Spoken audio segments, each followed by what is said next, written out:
Welcome to today's episode of the Working Wisdom podcast series, brought to you by the C.T. Bauer College of Business at the University of Houston. We're having a conversation about work-life balance, how to navigate and overcome challenges within your career, and how to make business more accommodating to a diverse workforce.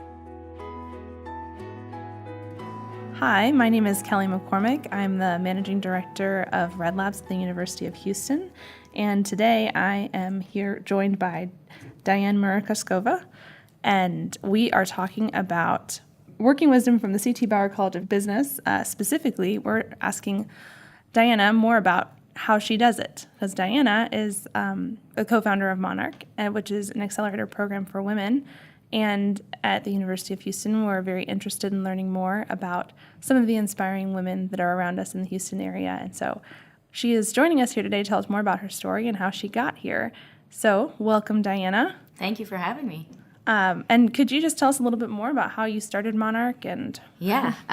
So I was originally an engineer, never actually practiced, but studied engineering in New York, and realized that I wanted to make loads of money.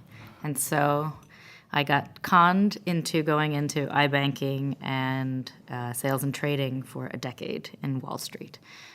It was a lot less glamorous than I thought it would be. And after about 10 years, I decided to leave.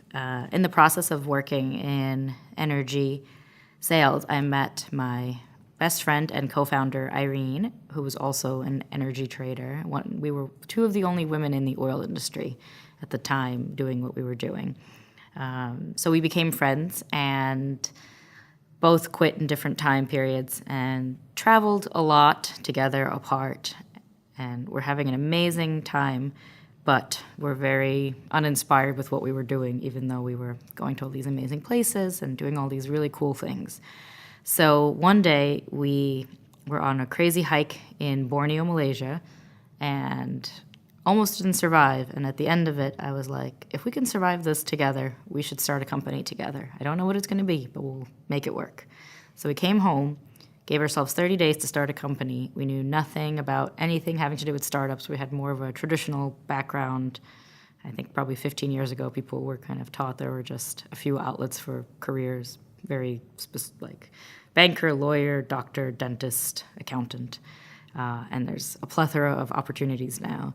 So we went through every idea we ever had, and it didn't even take us the 30 days that I gave us, and decided that we, being 30 years old, should have more friends. And it became, apparent to us that it should be easier to make friends. It's really hard to find female friends, but easy to find dates. So we set out to build this app called Monarch, and it's pretty much a Tinder for female friendships and networking. We learned everything from coding to design to startup, everything, and launched this app, built it, and started getting users. Once we started getting these users, we realized that it just wasn't the business for us. We weren't really as passionate about it. There were all these thousands of faceless people coming at us. And in the process, we were really passionate about helping female founders. And so we started doing a lot of events around getting more of them, starting companies, growing their companies, getting funding for a few years. And all of that culminated in a very large summit in New York in June of 2016 that I did while I was just giving birth. So it was a very crazy time. And we matched up 65 investors with 65 female founders one-on-one for a day of mentorship. It was basically focused on if you want advice, if you want money, ask for advice, and building these relationships for them.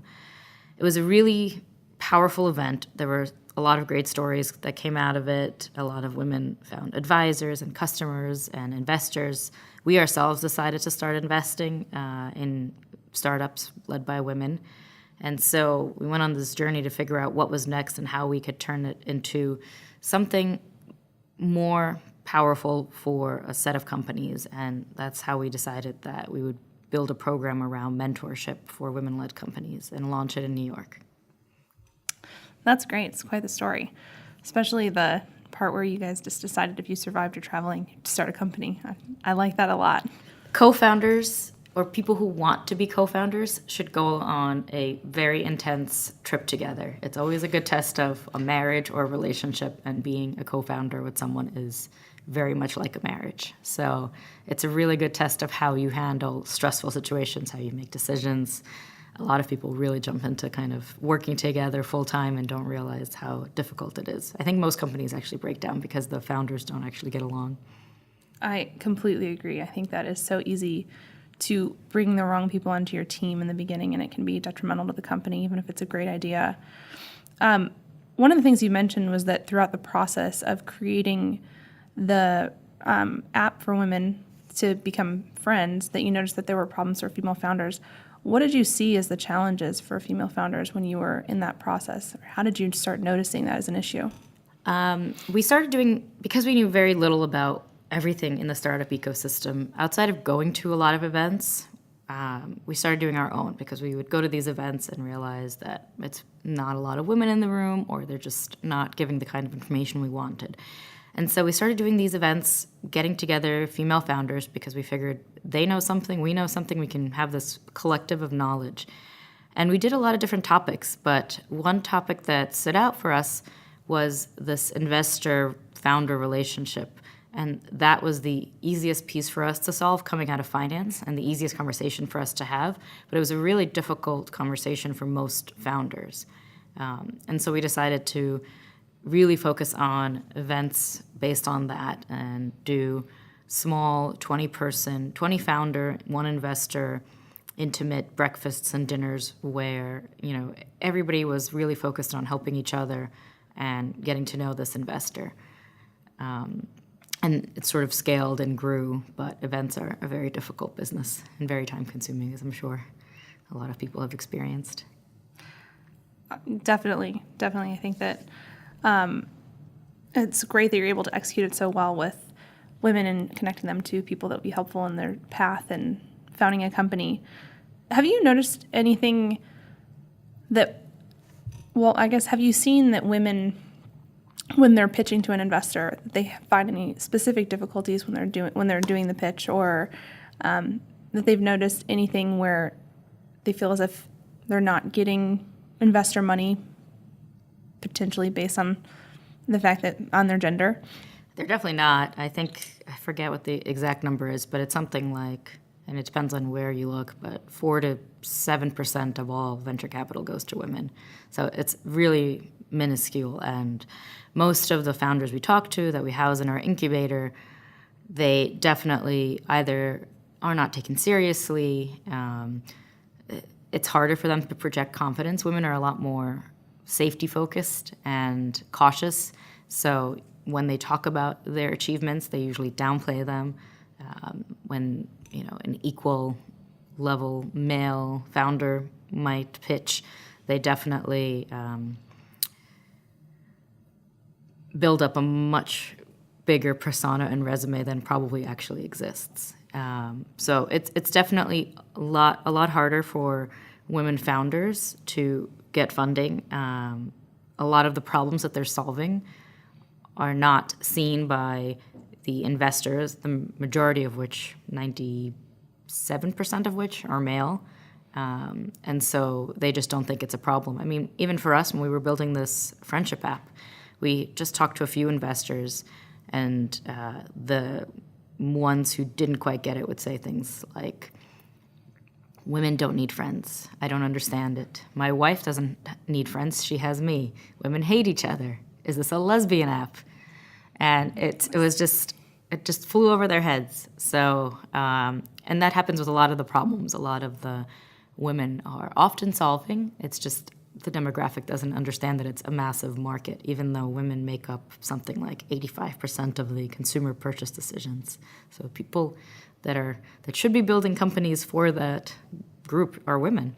And I saw something recently. I can't remember if I read it or if I heard it, but I was consuming information somehow about how they did a study and saw that a man and a woman gave the exact same pitch, and the man was something like 75% or 75% more likely to get funding, and it was skewed in a crazy way. So it was just unbelievable to see that, for some reason, with the exact same content in a pitch, that a male was getting more of an opportunity for funding than a female. And specifically, they noted that attractive men were more likely to get funding, which was interesting as well. And that's just a hard thing to go into a meeting knowing or thinking about. So as a mentor, and I know you worked with people to connect them to mentors and to build relationships with advisors. Well, what do you think are some of the things you can do as a mentor to help women overcome some of those hurdles? I think definitely helping them craft their story in a more compelling way helps. One of the sessions that we did with our cohort that was one of the most powerful is we brought in an investor, and she reworked everybody's pitch to, make it based on the truth, but the truth that you really want to try to project. Because I completely agree, when they walk into the room, there's a couple of other pieces out about the topic. Even the questions they get are very different than a male founder might get. And for the founders, I think it's really important to build relationships with those groups or investors or mentors that have a track record of supporting and funding women-led companies, of which there are becoming more. But going to an investor that's never invested in a woman or never invested in your vertical or area is probably not a very good use of your time. And a lot of people, both male and female founders, spend a lot of time fundraising, wasting time going to funds and places that either invest not the right check size, not the right vertical, not the right something. That's good advice, to look into it a little bit more. I think that it's important to think about who's investing in your company and not just getting the money. I think that's a mistake that founders make a lot. Yeah. We're going to take a short pause to hear an important message. When we return, we'll continue our conversation with Diana on how does she do it.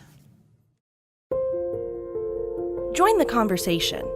Bauer College's Working Families Initiative is bridging the gap between industry and academia to create a conversation on how organizations can make the workplace more family-friendly. We're talking about flexibility, maternity and paternity leave, and career transitions. For more information about the Working Families Initiative at Bauer College, including upcoming events, visit bauer.uh.edu/workingfamilies. So we're back with Diana Murakhovskaya.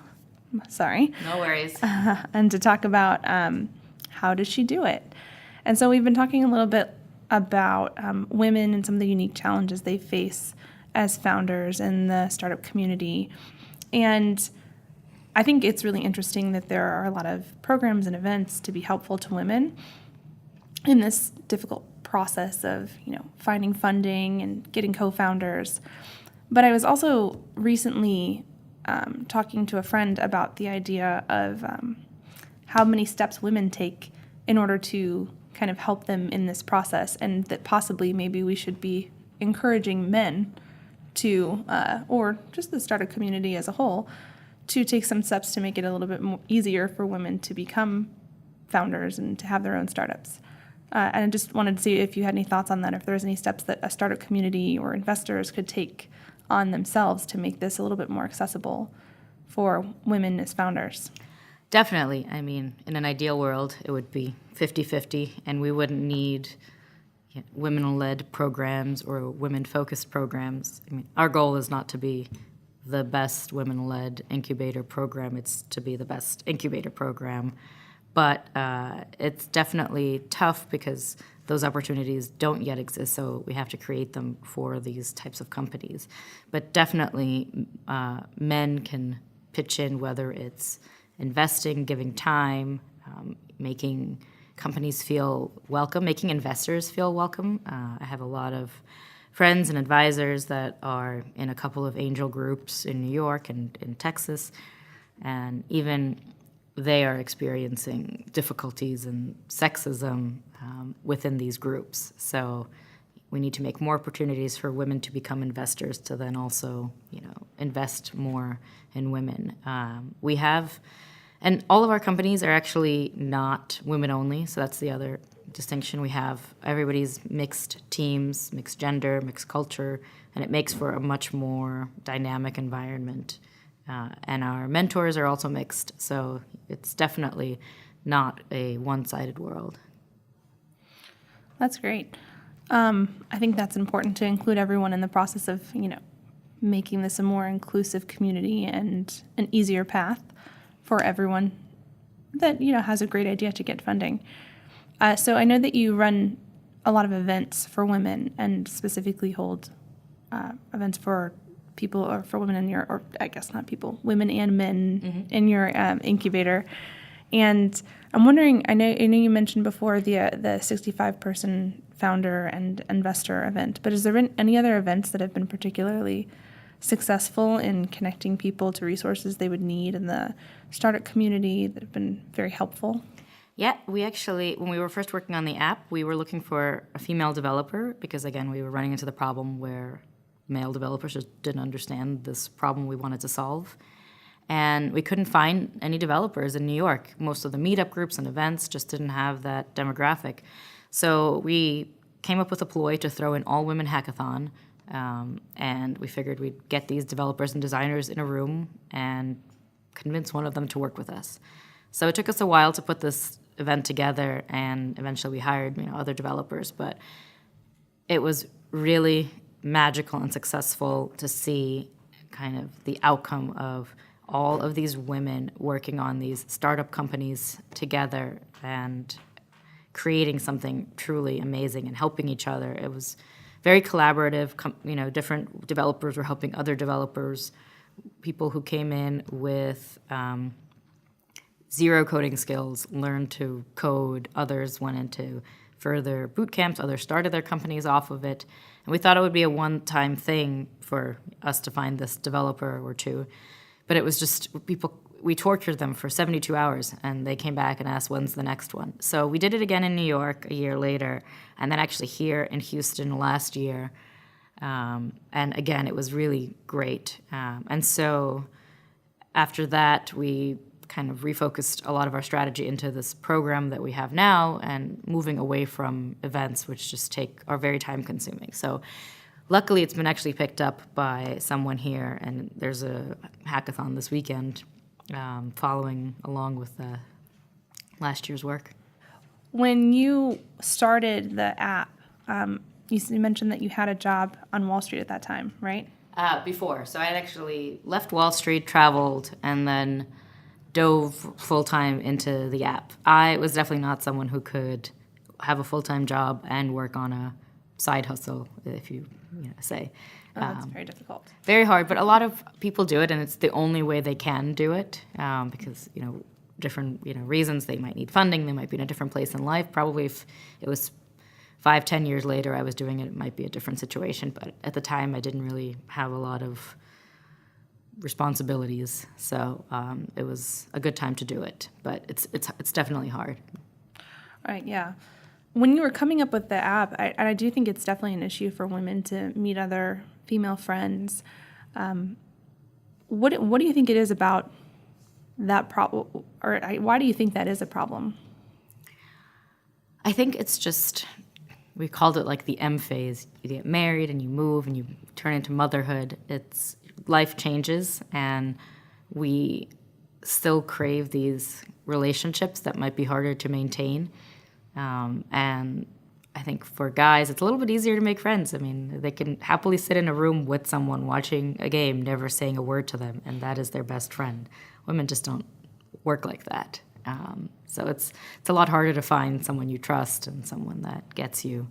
And, we become weirdly shy as we get older from, coming up to people and saying, hey, we just took this yoga class together. Let's be friends. I agree. And I think when you're younger, you're kind of thrown into situations where you're expected to meet people, and then it becomes so much more difficult when you're older and you have to go out and make an effort to meet people. Yeah, I guess that's the other thing. We're no longer in this soup of school, or a large corporation, especially if you're in startups. I found once you left the corporate world, it was just you and your kitchen table and maybe a co-founder. And so how do you make friends when it's just the two of you? So yes, there's none of these collisions that happen where you can actually make friends naturally. You mentioned earlier, too, that you when you were launching the company, you had just had your first child. And so I was wondering if there's anything about the experience of becoming a mother that has made you maybe particularly interested in these issues, or just better at what you're doing, or has been more difficult? Both. So I think it's made me more efficient. What is it that they say? If you have a task you want done, give it to a busy mom or a busy woman. You just do a lot more in a lot less time. You spend a lot less time wasted because you want the precious time with your child, and you work. Startup environments are great in my mind for having a family, even though it's hard because I can work much more flexibly versus sitting in an office, in certain hours. I had a daughter, and so of course they always say that the same thing happens actually when we're talking about the male-female kind of relationship. Men seem to wake up to the problem and want to find a solution when they have daughters. But I kind of understand that because now you want to make it a better world for that next generation of not even our children, but I look at college graduates graduating, and I think about kind of all the different things I went through in the finance world and what I'm looking at that's happening in the startup world with a lot of these kind of cases of sexism and problems. And you really want it to be better for that next set of generations. Yeah, and I can imagine that would be incredibly powerful to want to have a better environment for the next generation when you're feeling more connected to the next generation. Do you think there's anything actually that we could start doing for children at a young age to encourage them to, on the female side, become more active or become more encouraged to participate in entrepreneurship or any fields that are traditionally considered male-dominated fields, and then on the flip side too for men to be kind of more inclusive? Yeah, I think, there's definitely introducing STEM and STEAM programs early on is a great way to get young girls interested in that side of things. They generally never went into it because it was never introduced to them. And I even see it for my own daughter, who's 16 months. When she started school, the teacher my daughter went for the truck, and the teacher tried to hand her a doll. And she's, and I was like, no, she plays with, stacking blocks and trucks and, and not dolls. If she wants a doll, that's fine, and, but don't enforce it on her. So that's one. And in general, I think the parental leave policy in the States is very skewed towards stopping women from succeeding because they're the ones who usually get that kind of tax on their careers, whether it's a startup career or a corporate career. So working to fix that, to allow the other partner to spend more time with the child would probably help as well, and would let your daughter or son see that it's not just dad goes to work, mom stays home. That would be great. I know that is a significant problem that people are working towards solving right now. So in the future, when you see Monarch moving forward, what do you think, where do you want it to go? What would be your ideal future that Monarch would help get to? Our main goal is to help more companies, and currently women-led companies, start and grow and fund their businesses. So we'd love to expand the incubator more so than we already have it, raise a fund around investing in these companies, and then build a sort of feeder program to help the more earlier stage companies get to a place where they can raise money. So we're putting those steps into action. We're actually launching applications for our second cohort next week, and we'll have one cohort in Houston actually, and one in the New York City Northeast. That sounds like quite the plan for the future. Yeah. Thank you so much for being here to talk to us about how you do it as a female founder of an incubator program that helps other female founders. We really appreciate your input. So thank you. Thank you for having me. Thank you for listening to today's episode of the Working Wisdom podcast series from the C.T. Bauer College of Business, brought to you by the Working Families Initiative. The initiative aims to provide support and access for women in business school and the workforce, and to generate research that organizations can use to implement policies and standards to benefit a diverse workforce. For more information about Bauer College and this podcast series, visit www.bauer.uh.edu/podcast.